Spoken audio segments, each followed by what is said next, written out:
So most gymnastics clubs don't have low standards. They have leaders who won't enforce them. And the reason why isn't what people think.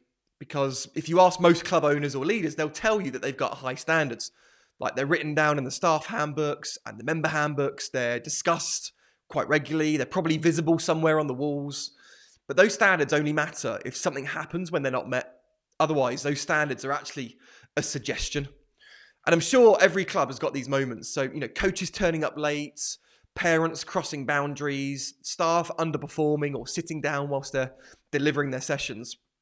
In that moment, leaders face the choice, act or don't, both of which have got consequences, but one comes with more emotional friction.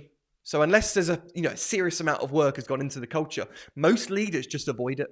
And it's not because they don't care, it's because they don't feel equipped. They're thinking, what do I actually say here? What if that person pushes back? What if I make it worse? What if they leave? So instead, they delay it, sometimes indefinitely, or they soften what they're saying so it sounds like it's not a big deal that they're sitting down and it's not a big deal that you turned up late, or they just ignore it altogether. And I think this is where most people get it wrong. They think it's a standards issue, but it's not. And it's important we differentiate three different things that are kind of going on here. You've got your standards, which is what you know to be good, great, or world-class. You've got your expectations, which is what you say that you expect from others, but also yourself.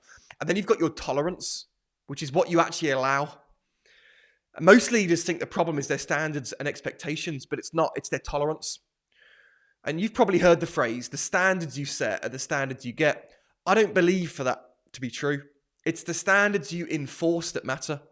Not what's written down, not what's discussed at lineup, not what's said in meetings, not what's on the wall, but what actually happens, what's actually accepted. Now, I've worked with professional sports teams that have got incredible facilities, values and expectations all over the walls, but it just becomes decoration because the really high-paying players undermine those standards quite often, and no one does anything about it. But I've also consulted for the British military, where what's expected is lived. There's no tolerance. It's fit in or off. So your standards aren't the problem. You already know what good looks like. Let me tell you a story. I remember being in Florida at Universal Studios, and I rode the Velocicoaster, and it's one of the fastest rides there. Hits around 70 miles an hour. There was one morning, I remember, we just got into the park. I rode it back to back, sat at the front to make sure that I got the full experience. Now, after that, every other roller coaster felt really different, and that's because my standards had changed. It wasn't that the other rides suddenly got worse. It's that my understanding of what was good or great or world-class had increased. It had gone up. And I think once you've experienced that, you don't unlearn it. But I guess that doesn't mean that you automatically act on it. So if we take a gymnastics example, when you first start teaching a round-off, your tolerance for technique is quite high. And I came from a recreational background, so I didn't know anything about technique. Everything looks okay because you don't yet see the detail. But over time, you learn more.